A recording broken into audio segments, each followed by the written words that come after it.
A homeless boy stops a billionaire outside his skyscraper, and what he says next leaves the man frozen in shock. "Daddy." Cedric Westmoreland didn't believe in fate.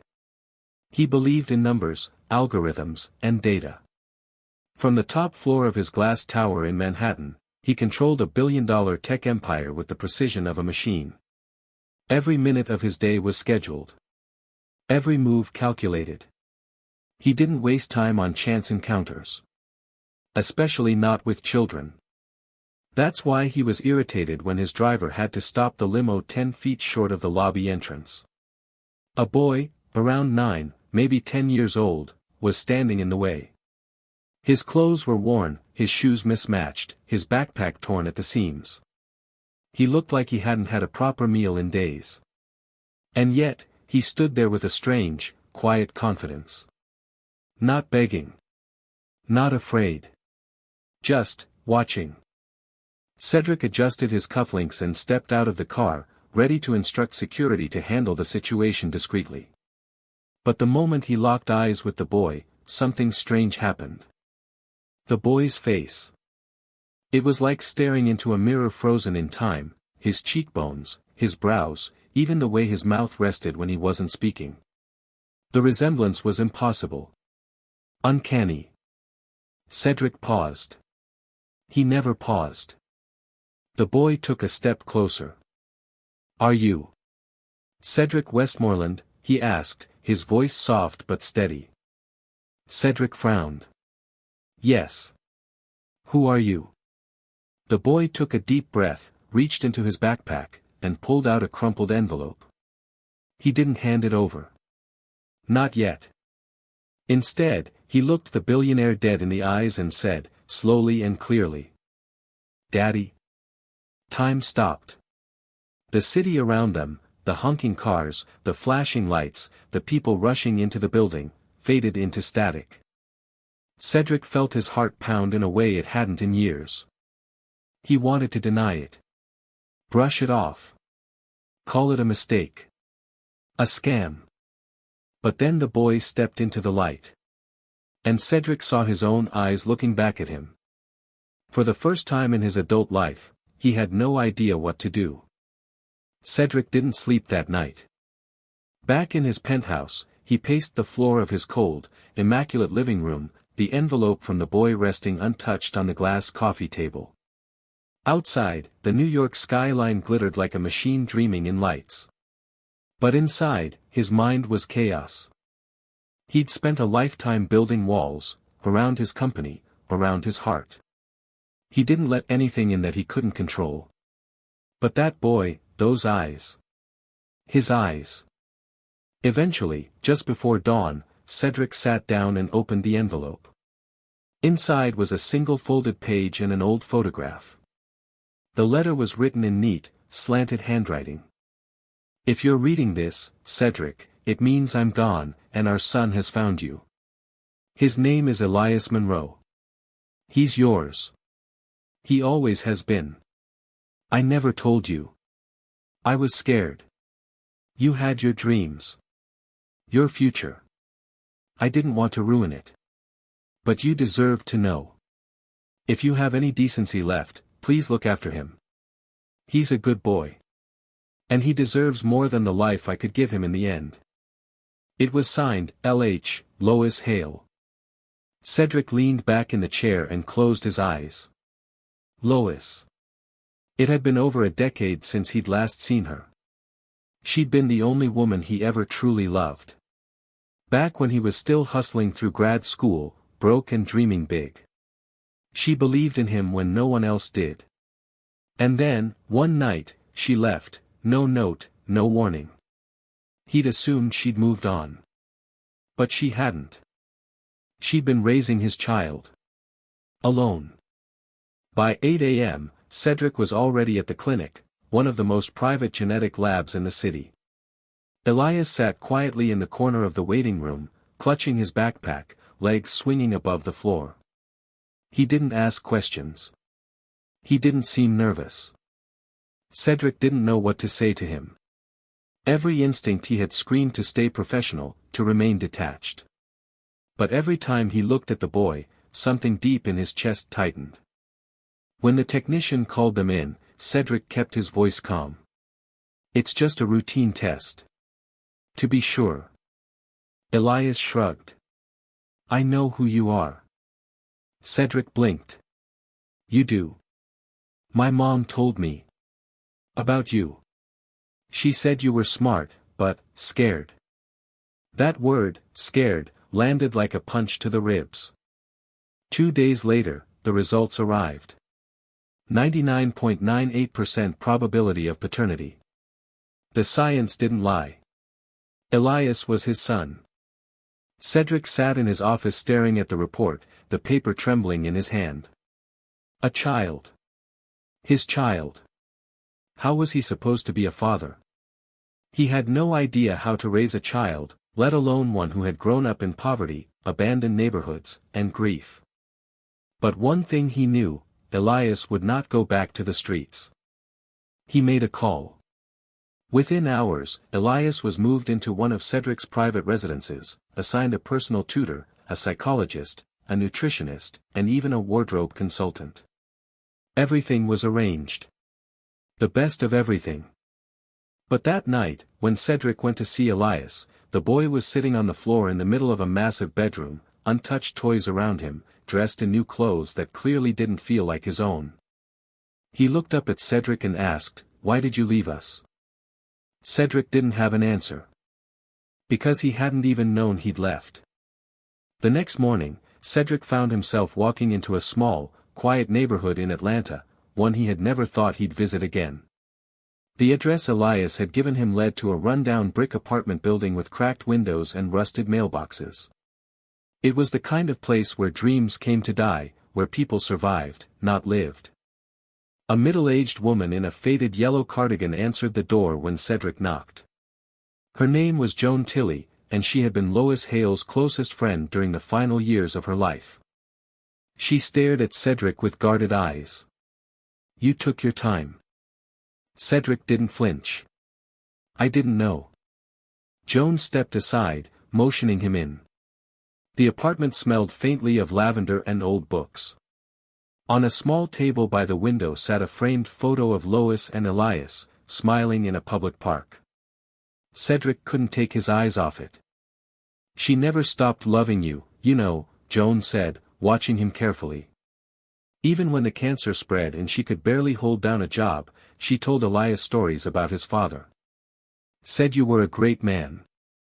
Said you would have done the right thing if you'd known." Cedric swallowed the knot in his throat. "Why didn't she come to me?" "Pride," Joan said simply. "And fear. She thought you'd moved on. She didn't want you to feel obligated. She chose to raise him herself, even when it broke her." Joan opened a drawer and took out a worn USB flash drive. "There's something she left for you. A video. She recorded it in her final week." Back at his hotel, Cedric closed the door behind him, inserted the flash drive into his laptop, and sat in silence. The video flickered to life. Lois looked thin, frail, her eyes tired but fierce. "If you're watching this, it means our son found you," she said, her voice weak but steady. "Cedric, I never wanted to burden you. I loved you too much for that. But Elias, he's yours. And he's special. He's smart, curious, kind. He doesn't deserve to be alone in this world." She coughed, wiped a tear from her cheek. "Don't try to buy his love. Don't dress him in suits or put him in schools where he'll feel like he doesn't belong. Just be there for him. Be his father. That's all I ever wanted from you." The screen went black. Cedric sat frozen, the laptop still glowing in the darkened room. He had built an empire from nothing, yet he had missed the most important thing in life, a family. Suddenly, all the meetings, mergers, and millions felt meaningless. Lois had trusted him with the one thing that mattered most. And now, it was up to him to prove he deserved that trust. He closed the laptop gently, stood up, and for the first time in years, Cedric Westmoreland didn't feel like the most powerful man in the room. He felt like a man who needed to make things right. Cedric returned to New York determined to make things right, but no amount of determination could prepare him for how difficult fatherhood, real fatherhood, would be. Elias had been moved into Cedric's penthouse a week earlier, but the massive space felt more like a museum than a home. The boy rarely left his room except for schoolwork or meals. When Cedric tried to talk to him, Elias answered in short, polite sentences that felt rehearsed, like something he had been taught to say in front of adults he didn't trust. It wasn't anger that Cedric sensed in Elias. It was distance. One evening, Cedric came home early and found Elias sitting alone at the dining table, untouched food in front of him. The chef had prepared an extravagant three-course meal, lobster risotto, saffron potatoes, and a chocolate soufflé for dessert, but Elias was eating only plain bread and sipping water. "Is something wrong with the food?" Cedric asked gently. Elias looked up. "It's fine. You didn't touch the rest. I'm not used to this. Fancy food. Lobster." He glanced around the high-ceilinged kitchen, the glass chandeliers, the silent marble floors. "Any of it." Cedric sat down across from him. "You don't have to pretend here, Elias. You can tell me how you really feel."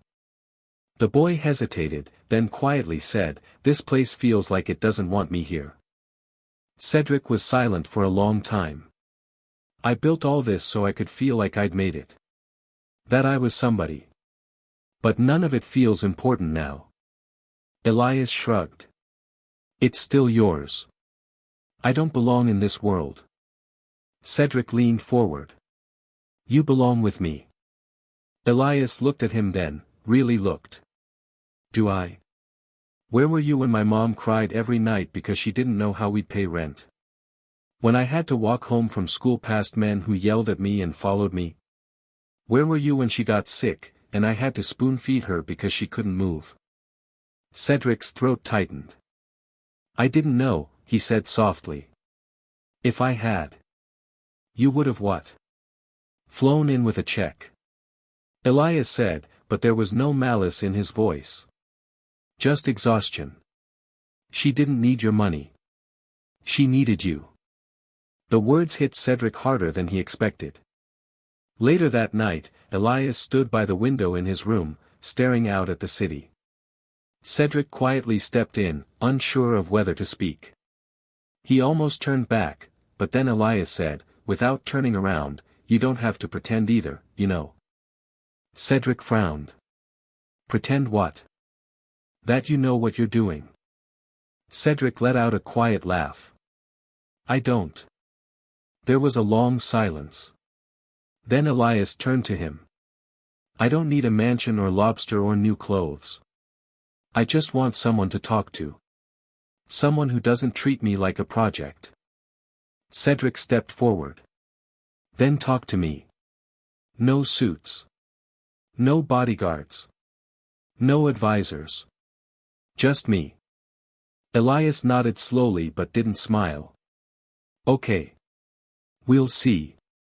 It was a small opening, but it was more than Cedric had gotten all week. And he held on to it like it was the most precious investment of his life. It happened on a Thursday. The staff didn't even notice until late in the evening. Elias was gone. His room was empty, the bed untouched. The housekeeper thought he had been at school. The driver assumed he was with his tutor. The tutor believed it was Cedric's visitation day. But no one had actually seen Elias since the night before. Cedric was in a boardroom meeting downtown when his assistant barged in, pale and breathless. "It's Elias. He's missing." The next few hours were a blur of panic and orders. Cedric called the NYPD, then hired 2 private security firms within the hour. Cameras from surrounding streets were pulled. His tech teams ran facial recognition on every subway station in the city. But nothing. Elias had disappeared without a trace. Cedric returned to the penthouse and stood in his son's room. The sunlight filtered through the tall windows, casting long shadows across the floor. On the desk sat a single note, written in pencil. You're a good man. I know you are. But I don't fit here. I can't breathe in all this perfection. I need to find a place that feels like home. Please don't come looking. E. Cedric read the note over and over until the words burned into his mind. He had failed again. First Lois, now Elias. And this time, there was no excuse. For the first time in decades, Cedric didn't know what move to make. His power meant nothing if he couldn't protect the one person who mattered. Money couldn't track down a boy who didn't want to be found. That night, Cedric returned to the apartment in Atlanta, the one Lois had lived in. He sat in the same spot where he had watched her video, hands clasped together, desperate for answers. He stared at the USB drive still resting on the table. Out of instinct, he plugged it into his laptop again. Maybe he had missed something. The video played. Lois was there, in her final days. Her voice cracked as she spoke, but her message was clear. If he ever runs from you, don't look in your world to find him. Don't send your people. Don't scan cameras. He doesn't trust power. He only trusts memories. Go to where we were happy. Go to where he felt seen. If you really want to find him, think like a father, not a CEO. Cedric's mind raced. Where would Elias go? He closed his eyes and thought back, Lois's laugh in the rain, the smell of hot dogs in the park, the bridge they used to sit under when it rained and they had no money for a cafe. There was only one place he could think of, the old park by the Hudson River, the one that hadn't changed in 20 years. Just after midnight, Cedric drove there himself. No security. No convoy. Just him. He parked the car and walked into the dark, empty space, lit only by flickering street lamps and the distant sounds of the city. Under a rusted pedestrian bridge, near a half-broken bench, he saw him. Elias. Curled up with his backpack beside him, eyes wide open, not startled, almost like he expected this. Cedric approached slowly. You remember this place? He asked. Elias nodded. Mom brought me here once. She said you used to come here when everything felt too big. Cedric sat beside him, carefully. It still does sometimes. Neither of them spoke for a long time. The wind whistled through the trees. A stray dog barked somewhere in the distance. Then Elias said, I didn't run because I hate you. Cedric looked at him. I ran because I didn't want to become something fake. I wanted to know if you'd come find me for me, not because you felt guilty. Or because you wanted to fix your image. Cedric placed a hand on the cold metal bench. I came because you're my son. And I've already missed too many years. I'm not going to miss another. Elias finally turned to face him. His eyes, still tired, softened. Okay, he said. Let's try again. Cedric didn't take Elias back to the penthouse that night. Instead, he checked them into a modest hotel on the west side, no luxury suites, no marble lobbies, no personal staff. Just 2 twin beds, a small TV, and a vending machine in the hallway. It wasn't about comfort. It was about something real. Something that didn't feel manufactured. That first night, Elias lay on his bed, staring at the ceiling. Cedric sat across from him with a cup of black coffee, unsure of what a father was supposed to say in a moment like this. You okay? Cedric asked. Elias nodded. Yeah. I just didn't think you'd really come. I almost didn't know how, Cedric admitted. I've spent so much time being someone I thought the world needed me to be, I forgot how to just be there for someone else. Elias rolled onto his side, pulling the thin blanket up to his chin. Mom used to say that being there was enough. Even when you couldn't fix things. Cedric stared at the window. She was right.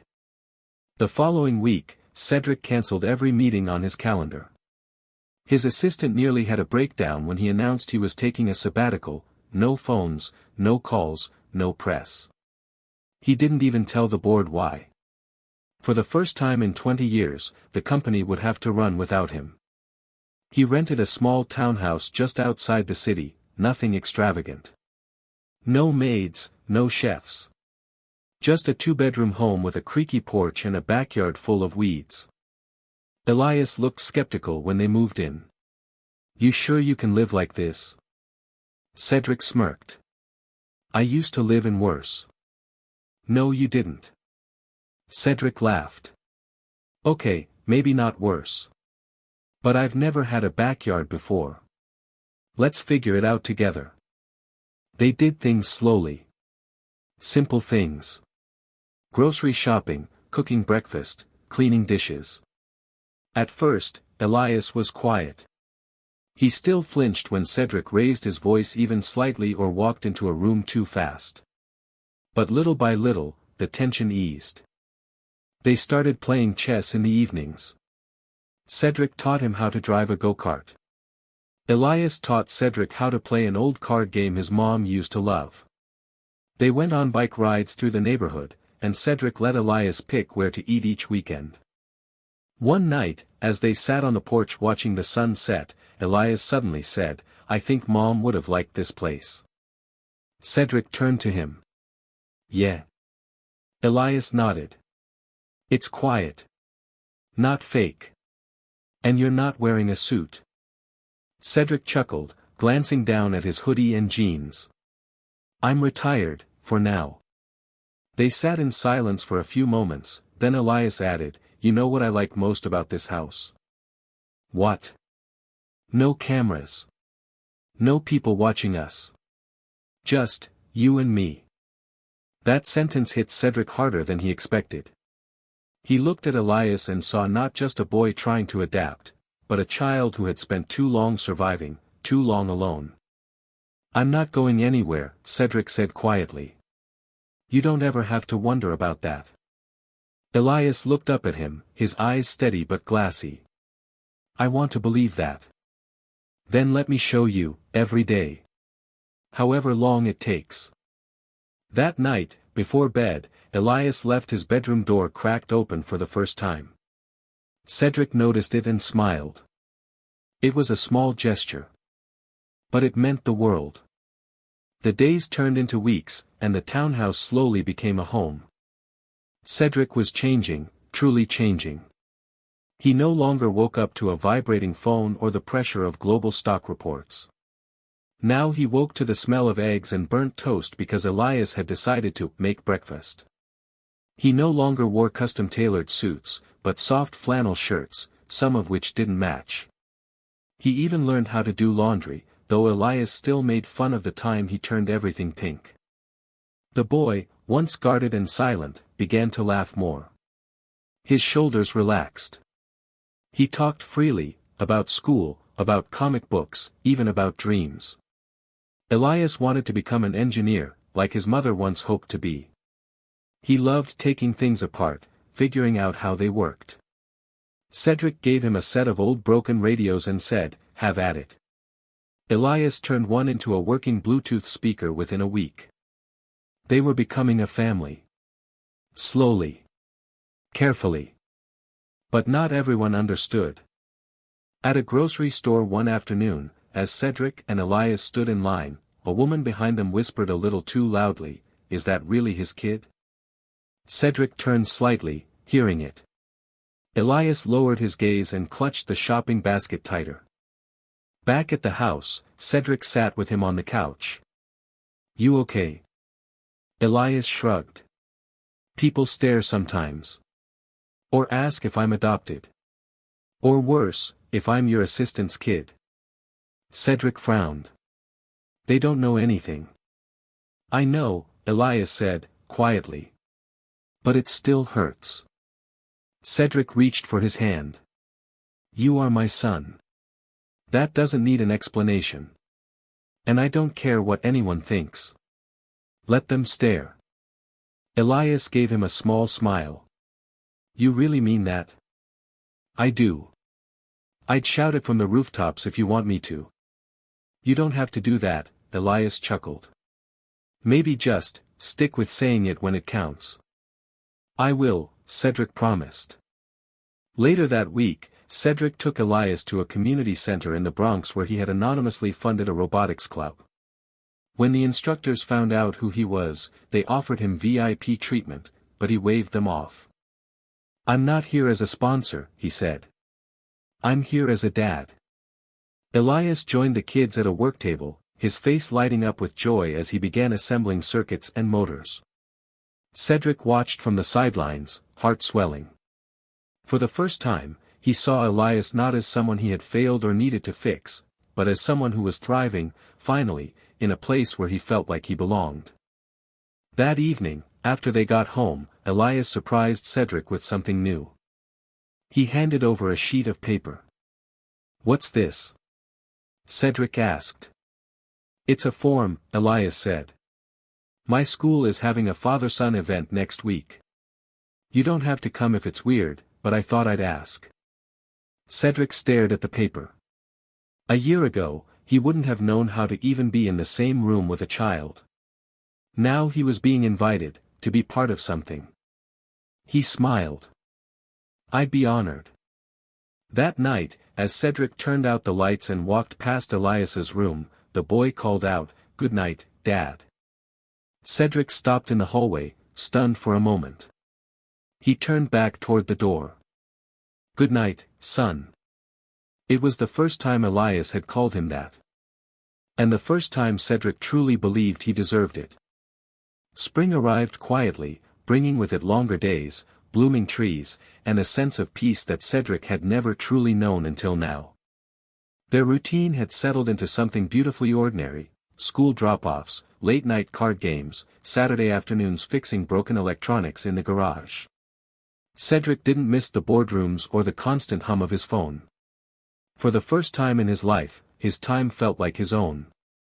One quiet Sunday morning, Cedric found Elias sitting at the kitchen table, scribbling intensely into a spiral notebook. His face was scrunched in focus, his lips moving slightly as he read under his breath. "What are you working on?" Cedric asked, pouring himself a cup of coffee. Elias glanced up and hesitated for a second, as if unsure whether to share. "It's for school," he said finally. "We're supposed to write a personal essay. About the most important person in our life." Cedric nodded slowly. "That's a good assignment." Elias shrugged. "I wasn't sure who to write about at first." Cedric didn't say anything. He didn't expect to be the answer. He didn't feel entitled to it. Later that evening, after Elias had gone to bed, Cedric found the notebook left on the table. Its cover was worn, the pages smudged with pencil marks and tiny corrections. He opened it. The title read, "The Man Who Showed Up." He began to read. A lot of kids write about someone who's been in their life forever. I can't do that. My mom was everything to me, and I miss her every day. But this essay is about someone who didn't grow up with me, didn't tuck me in every night, didn't even know I existed for most of my life. This is about my dad. He's not perfect. He used to be the kind of man who lived in a glass tower, so far above the world that he forgot how to live in it. But when he found out I existed, he tried. Not with money. With his time. With his presence. He made breakfast with me. He built speakers with me. He got dirty fixing a fence with me and ruined a $200 shirt without even blinking. He didn't try to make me into him. He let me be me. And that's how I knew he really loved me. Some people think being a father is about being there from the beginning. But I think it's about showing up when it matters most, and choosing to stay. That's what my dad did. Cedric didn't even realize the tears had started falling until one dropped onto the page. He closed the notebook gently and sat in silence, his hands trembling. The next morning, as Elias packed up for school, Cedric handed him a small box wrapped in brown paper. Elias opened it carefully. Inside was a brass compass, engraved on the back. He turned it over and read the inscription aloud. "Wherever you go, I'll always find you. Dad."